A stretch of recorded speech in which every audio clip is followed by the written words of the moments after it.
Confusing या confusion with adjective. Adjective आप पढ़ते हैं confusing pair,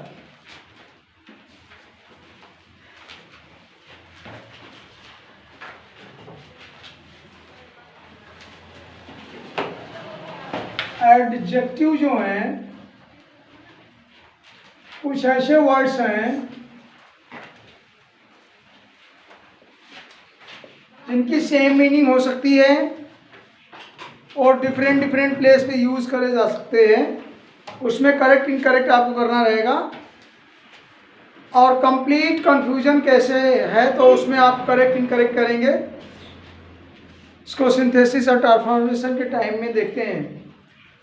like some and any, कुछ वर्ड्स ऐसे हैं जैसे यूज ऑफ सम। सम का माने क्या होता है? कुछ। और एनी का मतलब भी कुछ होता है या कोई भी। इसी तरह से use of each and every, right.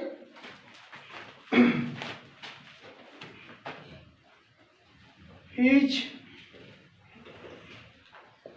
I think each का मतलब जानते हैं प्रत्येक, और एवरी का भी मतलब प्रत्येक होता है।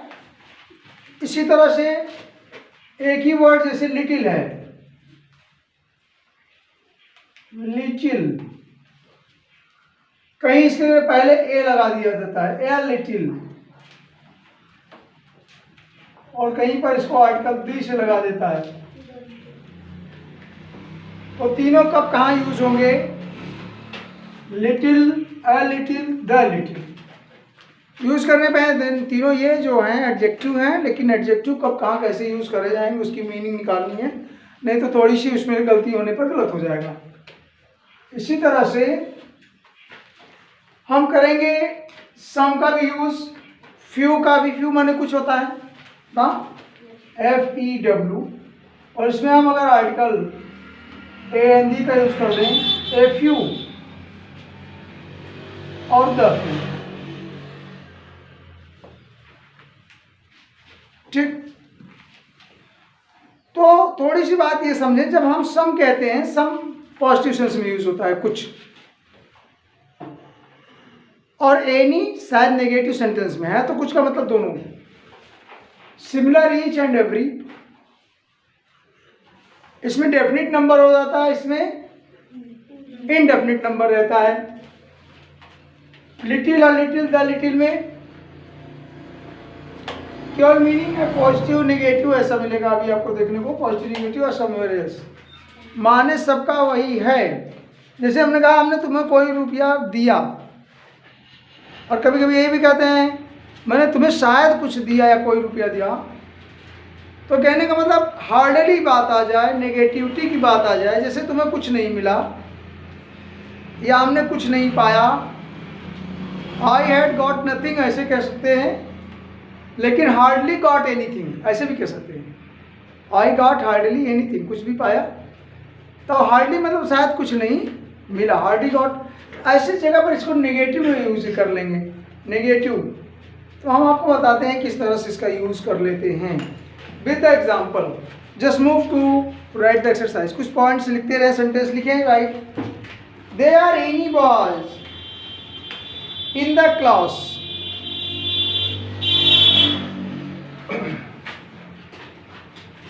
there are any boys in the class।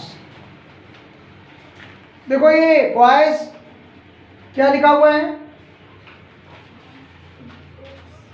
Boys कैसे हैं? प्लूरल ना, इसलिए आर लगा है। देयर आर एनी बॉयज, अब एनी का मतलब होता है सम, दोनों है अफर्मेटिव सेंटेंस में, राइट। जब हम एनी लगा देते हैं या सम लगाते हैं तो ये अफर्मेटिव में आता है। अगर हम सम और एनी में तुलना करें पहले में, इसमें और इसमें, दोनों का मतलब एक ही बात होती है, कुछ या कोई। लेकिन जब हम नेगेटिव बात करेंगे, नेगेटिव सेंस में, या इंट्रोगेटिव क्वेश्चन बनाते हैं, तब तो यूज एनी का करेंगे। छोटे बच्चे शायद ना समझ में आए, लेकिन बड़े लोग समझ आए। There are any boys in the class, कहने का मतलब है शायद कोई लड़का इस क्लास में है ना, या कुछ ही बच्चे क्लास में हैं। Any boy in the class. अब ये पॉजिटिव की बात है, तो इसको लिए हम ये अफर्मेटिव सेंटेंस यूज करें।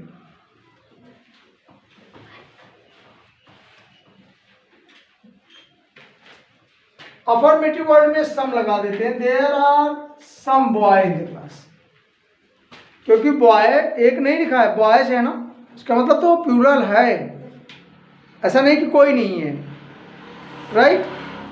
तो कोई नहीं होने का सेंस आता तब तो एनी सही है, लेकिन यहाँ है कि कुछ बॉयज बॉयज लिखा हुआ है, तो इसका मतलब सम लिखें तो आपको अफर्मेटिव मिलेगा, तो इसलिए ये सेंटेंस इनकरेक्ट है। मतलब वही होगा, लेकिन लगाएं क्या, सम लगा दें, मतलब तो वही होगा कुछ, या एनी लगाए तो कुछ, लेकिन करेक्ट हो जाएगा देयर आर सम बॉयज ना इन द या इन क्लास, राइट। यहां पर तो छूट गया है,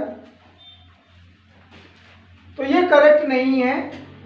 there are any boys in the class या there are some boys in the class, क्या सही है, some boys. Why so, because of possibility is there, class में कुछ लड़के तो हैं, उधर प्लूरल सिंगुलर नहीं है, प्लूरल है ना।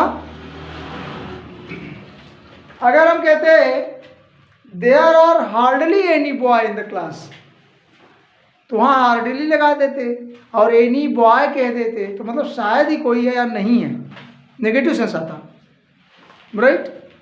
तो इसलिए यहां पर सम लिखना यूजफुल है। This is what correct. इस तरह से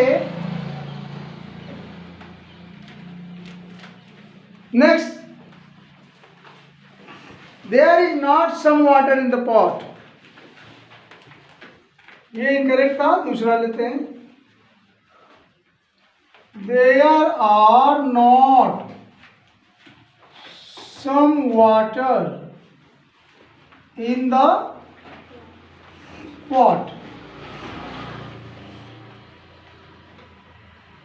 ओके। फिर यहां देखिए क्या सही रहेगा, कुछ पानी में बर्तन है, सॉरी बर्तन में थोड़ा या कुछ पानी है। अगर इस तरह से नहीं है, नॉट है, क्या लिखना चाहिए, any, because of negative sense. Negative और इंट्रोगेटिव में सम के लिए, कुछ के लिए हम क्या कहेंगे, एनी। कभी नेगेटिव लगा रहता है, कभी नॉट नहीं भी लिखा रहेगा, तब भी आपको माइंड से सेट करना पड़ेगा कि ये बात कैसे कह रहे हैं नेगेटिविटी में। तो कह रहा है there are not some water in the pot, तो क्या मतलब हो रहा है वहाँ, मतलब उस बर्तन में कुछ पानी नहीं है ना, तो सम तो पॉजिटिव सेंस लेके आता है। अब नेगेटिव सेंस लगाना है तो क्या लगाना चाहिए, एनी। तो यही भर दीजिए, देयर आर, जो नॉट है ना, सम पॉजिटिव है और नॉट नेगेटिव है, तो not any water, right, not any water in the pot.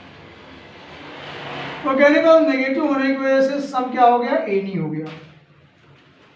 कोई डाउट है? Now next is you have deposited some money in the bank.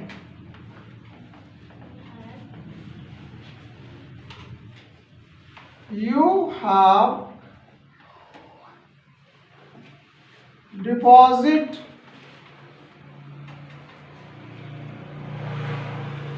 some money in the bank. तो देने की बात हो गई, डिपॉजिटेड इन द बैंक।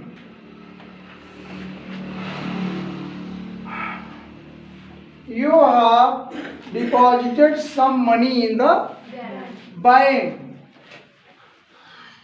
यहां पर क्या होगा, ये सम सही है, यहाँ पर ये सम सही है। नहीं, हम लिटिल की बात नहीं कर रहे, हम सम और एनी का एग्जांपल कर रहे हैं। ये करेक्ट है, लेकिन अगर इसको हम इंट्रोगेटिव बना दें, पूछना शुरू कर दें आपसे, ऐसे तो इसका अर्थ क्या हुआ, आपने कुछ मनी या मैंने कुछ मनी, आपने कुछ मनी या उसने कुछ भी, सब्जेक्ट चेंज कर सकते हैं नाउन की जगह, उसने या हमने डिपॉजिटेड किया है। लेकिन अगर ये प्रश्न आपसे पूछा जाए किसी से कि क्या तुमने किया है क्या पैसा जमा, तो वहां पर भी आपको पूछा जा रहा है, इंट्रोगेटिव या नेगेटिव में सम की जगह क्या हो जाएगा, एनी लगा दें। अगर हम ये इस जगह करेक्ट है, लेकिन अगर हम क्वेश्चन शुरू कर दें, क्वेश्चन मतलब पहले कर दें हैव यू डिपॉजिटेड और यहां कर दे सम, तो ये रॉन्ग हो जाएगा। Some money in the bank, तो ये बात आंसर यस भी हो सकता है, नो भी हो सकता है। तो यहां पर हम क्या करना चाहिए था, सम की जगह एनी, तो यहां लिखे have you deposited any, any correct हो जाएगा। कोई डाउट तो नहीं है? यस। अगर वहां पर आप निगेटिव ले रहे हैं या इंट्रोगेटिव पूछ रहे हैं तो सम और एनी में दोनों का मतलब होता है कुछ, तो आप ऐसी जगह में एनी का यूज करेंगे और सम हटा देंगे, राइट? ठीक है। इस तरह से और भी नेक्स्ट हैं ईच एंड ऑल।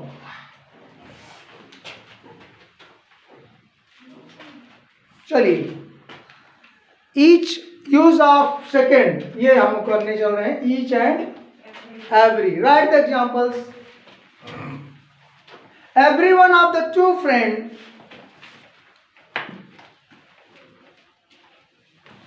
लिखो जी, every one of the two friend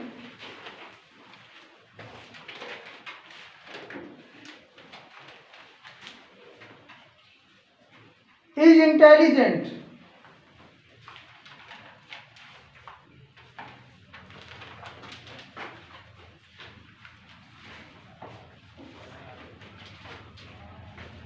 okay,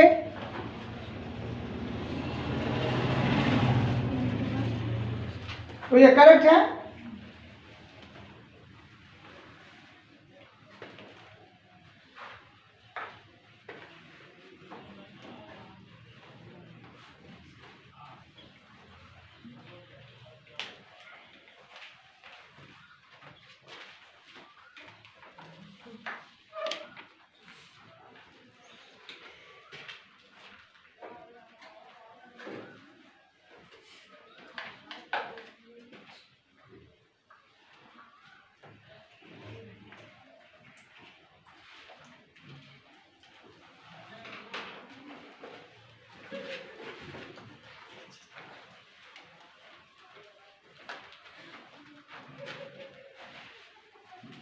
What you have written? Every one of the two friends is intelligent. Every one of The two friends two friends is intelligent. is intelligent.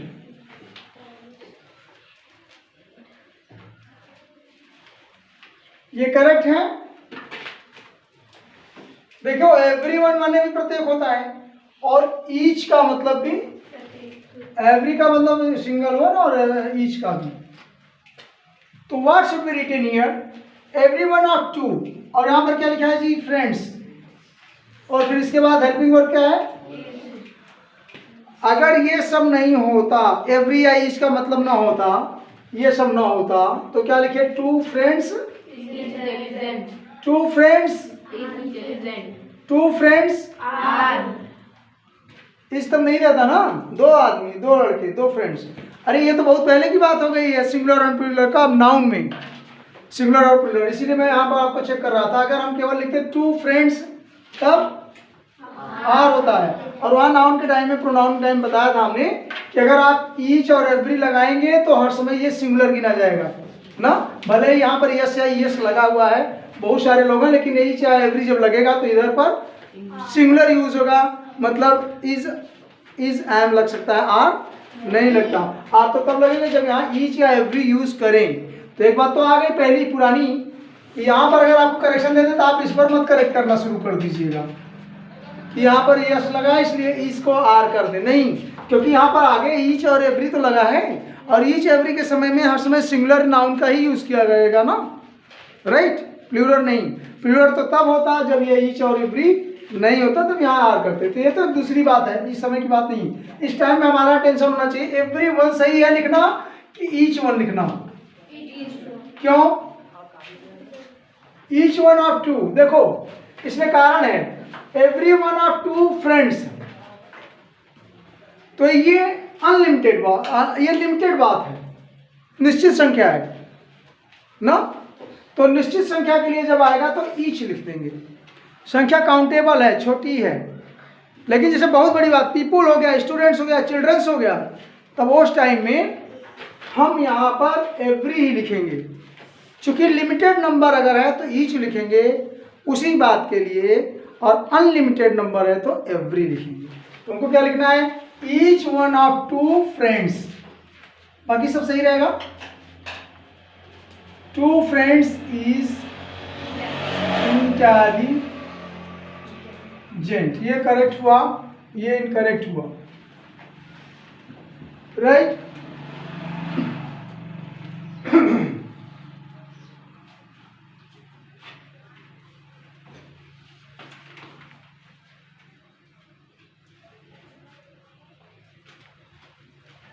ठीक है, अब हम करते हैं एक और example. जैसे मैंने लिख दिया स्टूडेंट्स या पीपल के बारे में, लिखो each citizen exercise, each citizen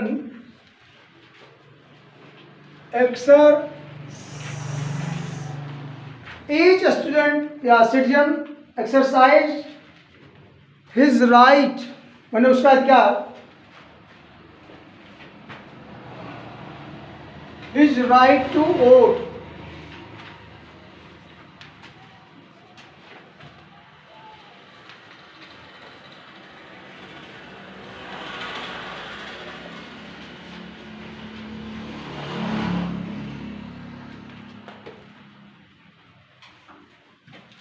each citizen, प्रत्येक नागरिक ने प्रयोग किया क्या? अपने वोट का अधिकार। ये सही है या कुछ गलती है? ये सेंटेंस ग्रामेटिकली सही है या कुछ गलत है? ईच सिटीजन का मतलब प्रत्येक नागरिक अपने वोट के अधिकार का प्रयोग किया, ये बात सही है। लेकिन सेंटेंस में ग्रामेटिकल कुछ मिस्टेक है, क्योंकि अभी तुरंत मैं बता रहा हूँ ईच एंड एवरी का दोनों का मतलब तो एक ही होता है, लेकिन अगर लिमिटेड नंबर है तब तो ईच, थोड़ी संख्या लिमिट में है, वो भी दो या दो से अधिक हो तो चलेगा। जैसे 5 मेंबर है तब भी ईच लगा सकते हैं, राइट। दोनों जगह ईच और एवरी 2 और मोर देन 2 लोगों के लिए यूज होता है, पर्सन के लिए यूज होता है दोनों जगह। लेकिन ईच लगाएंगे तब जब थोड़ा नंबर्स क्या हो, लिमिटेड हो, और एवरी में क्या करेंगे जब लिमिटेड अनलिमिटेड नंबर हो, अनलिमिटेड। जैसे मान लो, ध्यान से सुनिएगा, इधर उधर देखने की जरूरत नहीं है, अटेंशन जरूरी है, नहीं तो गलतियां होंगी। ईच और एवरी दोनों अच्छे लग रहे हैं, दोनों सही हैं, करेक्ट हैं, लेकिन यहाँ पर अनलिमिटेड नंबर है। सिटीजन मतलब पूरे नागरिक, देश में कितने, 1 2 150 नहीं है, कितने हैं, हजारों करोड़ों में, राइट। तो यहाँ पर क्या होना चाहिए था? Every citizen. तो ईच की जगह क्या हो जाएगा? एवरी सिटीजन एक्सरसाइज, बाकी वही चीजें लिख दें। अगर मान लीजिए यहाँ पीपल होता, क्राउड होता ना, पीपल होता, क्राउड होता, तब भी वही होता। लेकिन क्लास की स्टूडेंट हो, फिक्स नंबर हो जाएगी, 20 25 40 30 ऐसा बैच होता है, फिक्स नंबर है, लिमिटेड नंबर है, 2 से अधिक है चलेगा, लेकिन फिक्स है, लगभग मालूम है।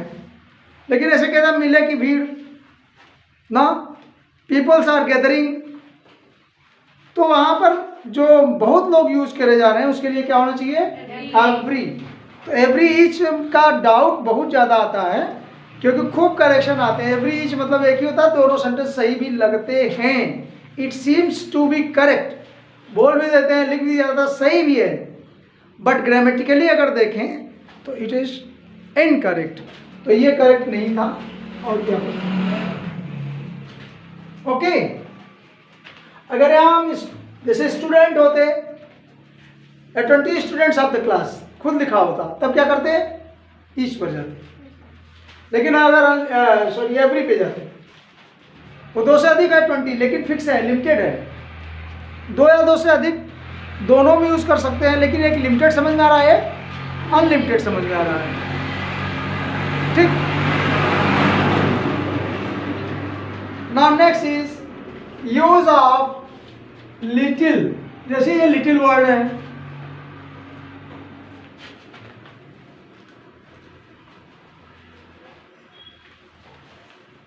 कब हम लिटिल का यूज करेंगे और कब ए लिटिल का और कभी द लिटिल का। इसको भी एग्जाम्पल से ही समझ सकते हैं। लिटिल का यूज कब करेंगे? लिटिल तब करेंगे जब positive thing, little means hardly anything in the negative sense, or little in the positive, or the little indicate the some quantity, but जो भी जितनी है।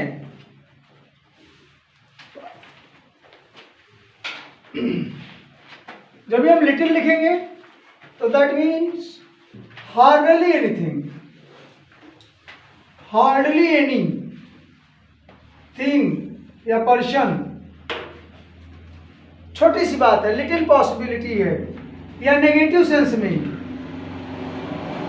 नेगेटिव सेंस में तुम कुछ नहीं लिख रहे हो, कुछ आता नहीं है, मीनिंग तो आती होगी। हार्डली एनीथिंग और नेगेटिव, लिटिल में पॉजिटिव सेंस आ जाता है, इसका भी मतलब थोड़ा ही होता है।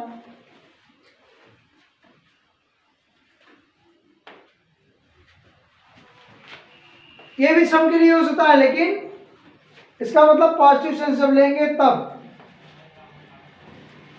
और इस तरह से द तब लगाएंगे some quantity but whatever quantity there is. ये भी कुछ के लिए यूज किया जाता है, ये भी थोड़े के लिए यूज किया जाता है, ये भी थोड़े के लिए और ये भी थोड़े के लिए। लेकिन द लगने का आर्टिकल का मतलब होता है कि थोड़ा जितना है उतना पूरा, जितना भी है। जैसे तुमने कहा कि हमारे पास थोड़ा सा ये है, तो किसी ने कहा जो भी है दे दो, मतलब जो भी है totally, right. What ever, the little use करेंगे पॉजिटिव मीनिंग में, व्हाट एवर क्वांटिटी, इसका भी मतलब है जो भी है। सम तो लिटिल का मतलब सम ही होता, लेकिन whatever quantity there is, जितना है उतनी पूरे की बात हो रही है। भले ही वो थोड़ा ही है, लेकिन जितना भी है उतना पूरे की बात होगी, राइट। और लिटिल, द लिटिल और लिटिल, केवल लिटिल कह दिया हार्डली लिख जाएगा, नेगेटिव सेंटेंस आएगा। केवल लिटिल की बात करेंगे तो नेगेटिव सेंटेंस भी यूज होगा। ए लगा है आर्टिकल तो पॉजिटिव सेंस की बात आएगी, और द लगा है कि जितना भी है तुम्हारा सारी बात। जैसे कभी कोई बात आती है, आदमी कहता है कि यार इतना ही है, बोले यार जो कुछ भी है दे दो, तो मतलब द उस पूरी की बात हो गई। जबकि है मीनिंग तो नथिंग का ही है, छोटा ही है, थोड़ा ही है, लेकिन जो कुछ भी है। जैसे किसी ने कहा ना यार उसने आपको ये दिया, क्या कहा? कुछ नहीं भैया, जितना उसके पास था वो सब कुछ हमको दे दिया, दैट मीन्स कंप्लीटली। तो write examples, there is a little hope of victory, देयर इज a little hope of victory। Little hope, थोड़ी सी आशा है, हार्डली। तो अगर ये नहीं लिखें there is little hope of victory, मतलब जीतने की कोई संभावना नहीं है। यहां पर क्या है, लिटिल केवल लिखा है। ये थोड़ी सी बात आ रही है यार, क्या होगा, जैसे कोई फाइट होती है या कभी आर्मी लड़ती है या कोई वोट से जीतता है या थोड़ी सी डाउट रहती है, तो जीतने का चांस नहीं है या हार्डली है, प्रॉब्लम है, तो it is return hardly. Hardly का मतलब शायद ही जीत पाएगा, शायद ही विक्ट्री होगी, तो उसके लिए लिटिल लग जाएगा, अ लिटिल नहीं लगेगा। राइट, ये नेगेटिव सेंस ले रहा है कि शायद नहीं जीतेंगे या नहीं जीतेंगे, हार्डली बढ़ रहा है एनीथिंग नेगेटिव वर्ड्स में। राइट, इस तरह से शिकोएंगे। सो एग्जाम्पल, अगर हम यहाँ पर, यह सही है, इसका मतलब कुछ जीतने की संभावना नहीं है, नकारात्मक है, नहीं जीत सकते, नहीं हो सकते। जैसे हमने कह दिया there are little chance of your what getting pass, ऐसा, तो लिटिल चांस कह दिया तो शायद पास नहीं होगी, अ लिटिल कहते हैं तो शायद हो सकती हो ना। तो कहने का मतलब इसका बहुत बड़ा फैक्टर है, केवल ए लगा देंगे पॉजिटिव बात हो जाएगी लिटिल के सामने, और लिटिल के सामने अगर ए नहीं लगा इसका मतलब पूरी बात नकारात्मक है, शायद काम नहीं होगा। शायद से वहाँ डाउट लग जाता है या नेगेटिव लग जाता है, ज़्यादातर नेगेटिव का परसेंट होगा, तो आपको सिंपल लगेगा। ए आर्टिकल लग जाएगा, that is chance of article का। Right, so write the next example, there was little water in a pot. अगर हमने फिर से लिख दिया there was little water in the pot, इसका मतलब क्या हो गया, नेगेटिव। नो चांस, शायद तो पानी में बर्तन ही नहीं है, ओह सॉरी, बर्तन में पानी ही नहीं है। ठीक, इसको हम ऐसे भी कह सकते हैं देयर वाज नो वाटर ना, या ये कह सकते हैं there was hardly any water, तो हार्डली आ गया तो भी नेगेटिव हो गया। इसको हम अर्थ में बदलें, वर्ड में बदलें, there was little water in the pot, मतलब बर्तन में पानी नहीं है। कह सकते there was no water in the pot, पानी नहीं है, या there was hardly any water, hardly भी नेगेटिव हो गया, एनी इसलिए लिख रहे हैं कि शायद ही कोई है, लेकिन हार्डली लगा दिया, इट मीन्स नथिंग, नेगेटिव। अगर इसको हम ए लगा देते, फिर there was a little water, तब थोड़ा सा इन द पॉट, तो इसका मतलब पानी थोड़ा जरूर है, पॉजिटिव है, ए लगा हुआ है। बात समझ लो अभी, इसमें भी अगर हम there is a little hope, इसका मतलब तुम पास हो जाओगे चाहे थोड़े ही, या जीत जाओगे। बात समझा नहीं, ए एंड दी, ये जो आर्टिकल हैं ये पॉजिटिव और नेगेटिव के सेंस में लिखे जाते हैं। फाइन, अब अगर हम यहां पर बात कर लें द कब आते हैं, जैसे तुमने सभी पानी जो थोड़ा बहुत था पी लिया, या आपने कहा मैं जितना था दूध उतना उतना ही था पी लिया सब, अगर वहाँ सब quantity there is whatever, जैसे एक ग्लास ऑफ वाटर वहाँ था या थोड़ा सा चाय था, पानी था, अगर ऐसी बात आई तो मैंने उसको दे दिया। कोई आदमी भूखा आया तो जो भी there was a little, the little, अब द लिटिल लिख देंगे, इसका मतलब जो भी था उसको खिला दिया पिला दिया, मतलब कंप्लीटली बात हो जाएगी। लिटिल तो है लेकिन उसमें ना पॉजिटिव है ना नेगेटिव है, बल्कि जितना भी था देयर सम टोटल। जैसे एग्जांपल लगाते लिख लें, आई have drunk the little milk, I have drunk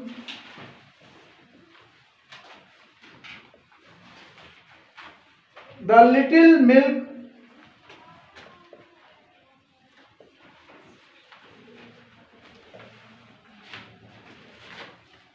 little milk there was in the pot। there was in the pot. What does it mean? यहां पर ड्रंक आ गया ना, तो सब कुछ पी लिया। कौन सा? जितना भी था। इसका मतलब यही है जितनी भी क्वांटिटी, जितनी क्वांटिटी थी, चाहे वो 10 ग्राम हो, चाहे 100 ग्राम हो, चाहे 2 लीटर का हो, जितना भी था पानी में, लेकिन लिटिल था तो वो आवश्यकता से कम रहा होगा, लेकिन थोड़ा बहुत जो भी था काम चल गया, मतलब टोटल ले लिया। अगर यहाँ पर ए लगा देते तो I R drunk a little milk, मतलब हाँ, तब वहाँ पर जितना था उतना सब नहीं पिया, इतना तो लिखा रहेगा पूरा, लेकिन अगर ए लगा दे तो क्या प्रॉब्लम आएगी? तो इसका सेंस होगा I have drunk a little milk there was in the pot, मतलब दूध जितना बर्तन में था उसमें से मैंने पिया ना। अगर ए लगा दे तो मैंने पिया, मैंने लिया, लेकिन टोटल नहीं, थोड़े में थोड़ा ले लिया, राइट। जैसे 1 कप चाय थी, उसमें थोड़ा था, आधा कप चाय थी तो आधे में आधा 1 घूंट पी लिया, ऐसा कह सकते हैं, तब ए लग जाएगा। लेकिन टोटली ले लिया द लग जाएगा, और बिल्कुल नहीं लिया तो little. I have drunk little milk, मैंने कुछ नहीं लिया उसमें से जो बर्तन में था। ठीक है, तो यहाँ पर आपने इस बात को शायद समझा कि little, a little, the little, negative, positive और टोटल। ठीक है, इस तरह से फ्यू, फ्यू का मतलब भी क्या होता है? कुछ, कुछ नहीं, राइट, कुछ, सब कुछ। ये पॉजिटिव होगा, ये नेगेटिव होगा, ये पॉजिटिव वर्ग में हो जाएगा, ये बिल्कुल नहीं, जो भी था नहीं, या ये कहते हैं जितना भी था उतना सब। एक एग्जांपल से इसे भी देखें। Next, write down. Few students attend the school.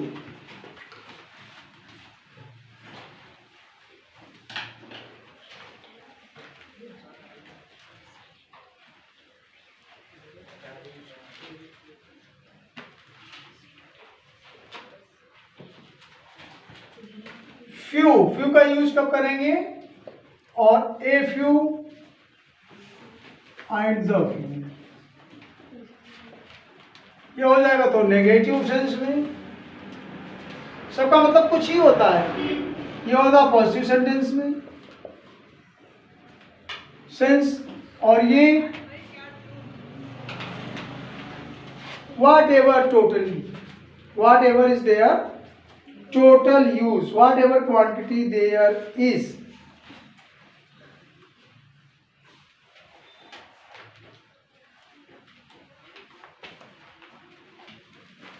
Few की बात करें पॉजिटिव है, लेकिन whatever quantity, whatever quantity, जो कुछ भी था, थोड़ा बहुत सब, राइट। एग्जांपल्स क्या लिख रहे थे?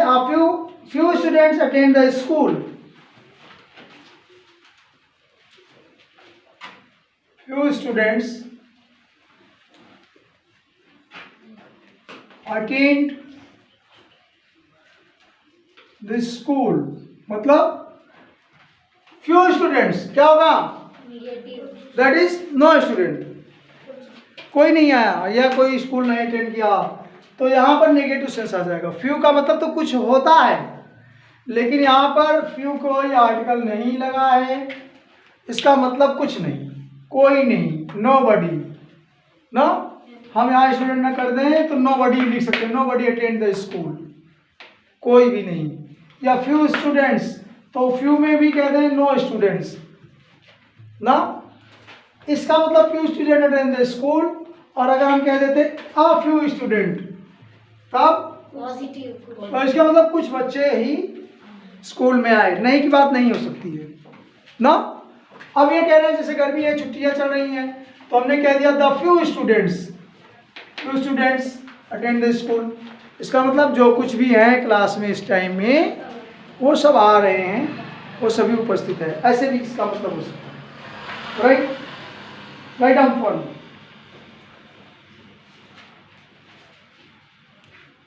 लिखा है we are going for a few days,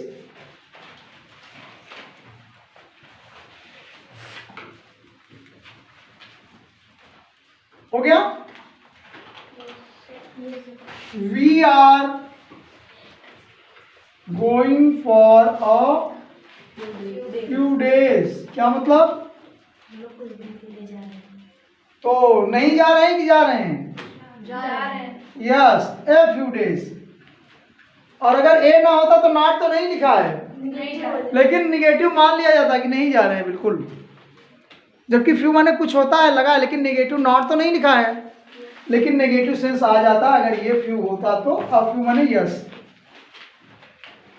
ठीक है। Now next is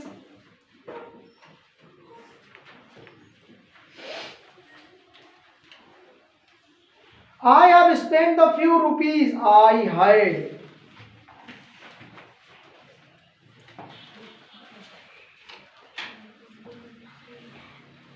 I have spent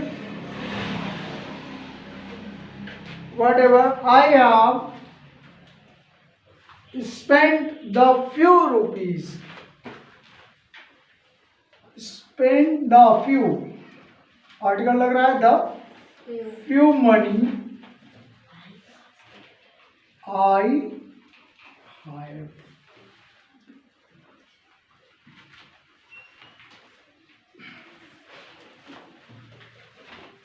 that I have कर सकते हैं। दैट जो हमारे पास था, दैट जितना भी था I have.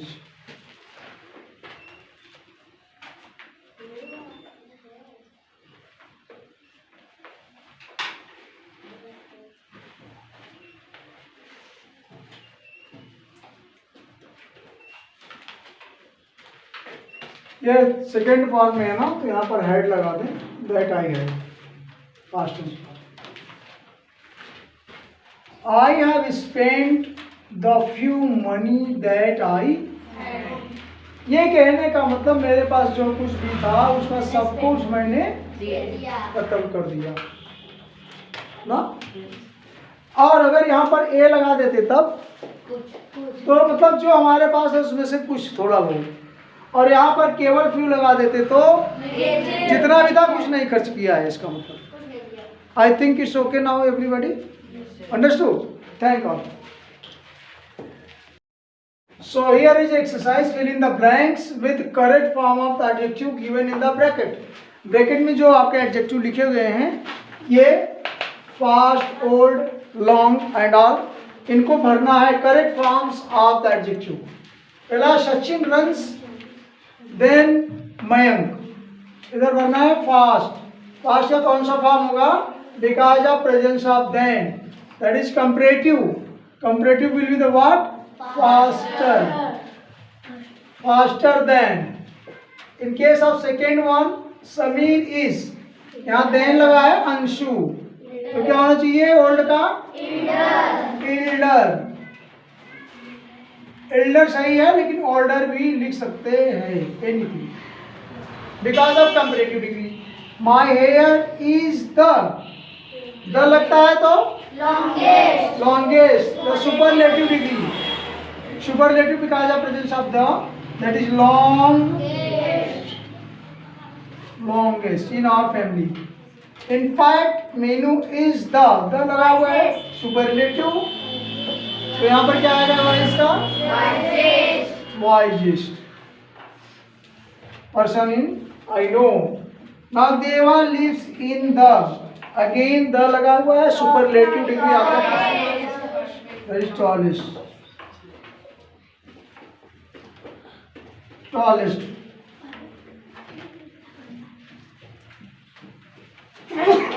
I think it's good. You go through your exercise and comment all, करिए और कराइए, right? Thanks all.